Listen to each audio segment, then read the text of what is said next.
So magandang araw sa inyo mga boss. Bali ngayon is tatapusin natin yung ginawa natin na swing. So katulad nito yung gagawin natin mga boss. Ito, swing.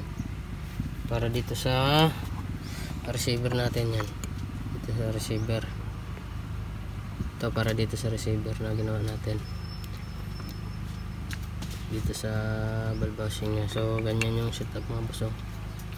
Dito yan, ganyan. Ganyan setup mga boss.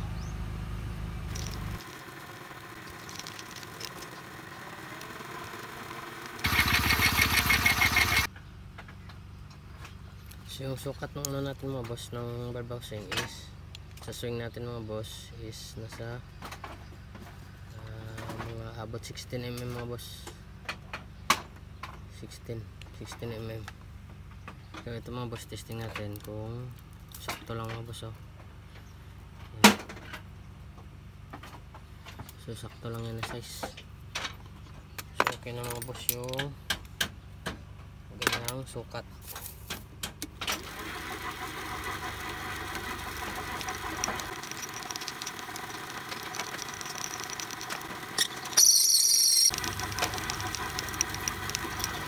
So ayan mga boss.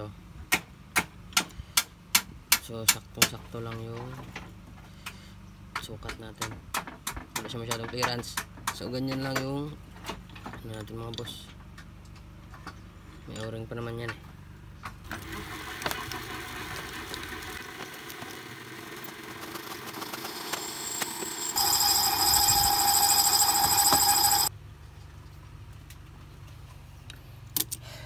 Bala ang sukat ng ano natin mga boss is nasa ano lang ito mga boss, nasa yan mga boss 4.75. so ang purpose nito mga boss is yung lock natin, ganitong lock is papasok dyan sa loob yan para ganda tingnan, tsaka mahigpit siya. So ganito rin kalaki yung lock natin yan mga boss. So yan mga boss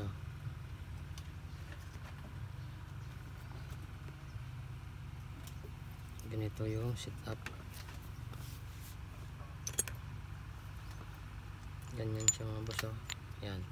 So saktong sakto wala siyang clearance, sakto lang, ganyan yung setup natin.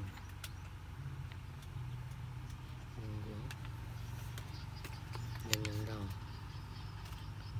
Tapos dito yung lock natin mga boss, dito yung pinaka lock natin, gawa tayo ng lock dito. Ganyan yung setup natin mga boss. So bawasan natin konti mga boss kasi masyado siyang makapal. Yan yung seating niya mga boss So malayo yung distansya, so bawas lang tayo konti para hindi siya lagpas dito. Yan, konti lang.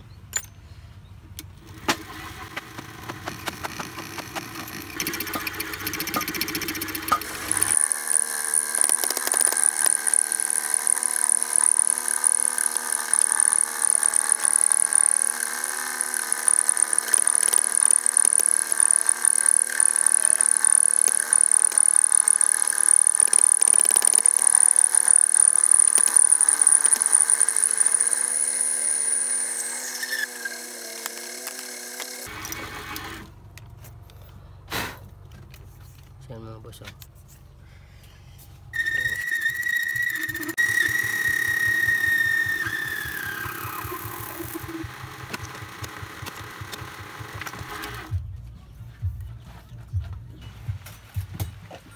So ito na mga boss, bali nabawasan na natin dito side. Ito yung sumelak, yan sumelak natin na side. So ganyan yung mangyari mga boss yung binawas natin, dyan papasok. Yan, ganyan siya. Tapos ito so may bandang lock ito. So ito yung mangyari mga boss is puputulin natin dito. Bali magkaano sila mga boss, pantay dito sa head. Tapos ito yung sukatan ng ano natin, panumpit yan. So yan So ibig sabihin dito yung pag swing natin, dito yung may bawas, so malaki yung matitira sa taas. Yan, ganyan. So puputulin natin dito.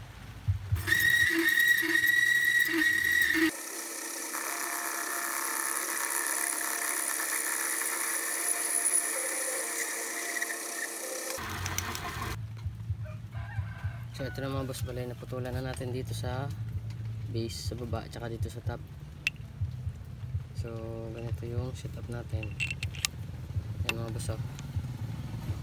Yan. So okay na yung setup nya. Pantay na sila dito sa pinaka rail or sa pinakataas nya na side. So okay na yan. Yan. Okay na. So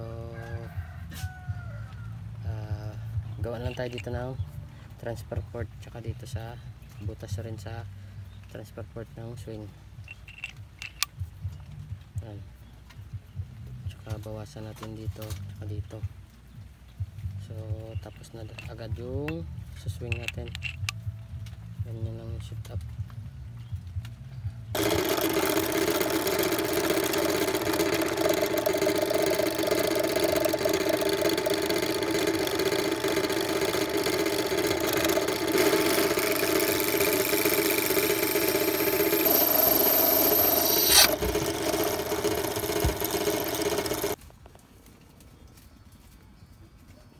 So yan mga boss, oh. Yan o-ring natin. Ganyan yung setup nya mga boss, oh. So andyan yung o-ring natin, yan dyan, para hindi bumalik yung hangin dito, mag backfire. Ganyan yung setup para yung hangin hindi mag backfire dito. Kaya dito ako nagbutas na side.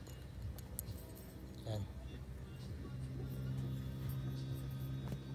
para sa transfer port sa swing natin.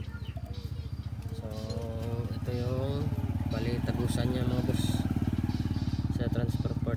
So yan, magkaharap sila mga boss.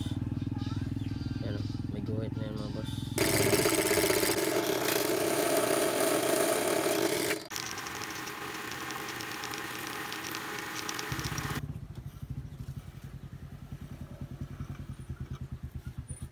So yan mga boss, bali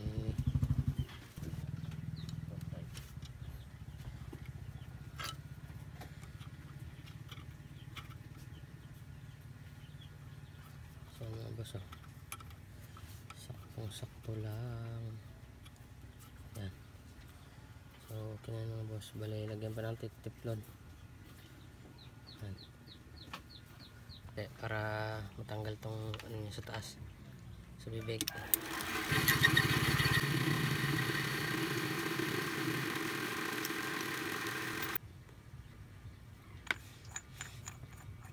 So ito na mga boss, bali meron tayong nilagay dito na marking mga boss, oh, dalawa. So itapat lang natin ganyan sa marking, tapos dito sa taas tsaka natin ilalagay itong swing. Yan. Tapos tingnan nyo sa loob, yan, saktong sakto lang mga boss. Ganyan yung setup natin. Pag nakita nyo na natama na, tsaka nyo ilalagay itong lock. Lagyan nyo na lang ng ano, ng teflon. Yan. Ganyan yung setup natin mga boss. Yan. Ganyan lang. Tapos bawasan natin dito para maganda. Tsaka dito malalagay tayo ng lock. Tsaka yung dito sa o-ring natin, yan, ayusin pa natin dito yan. Lagyan ng o-ring.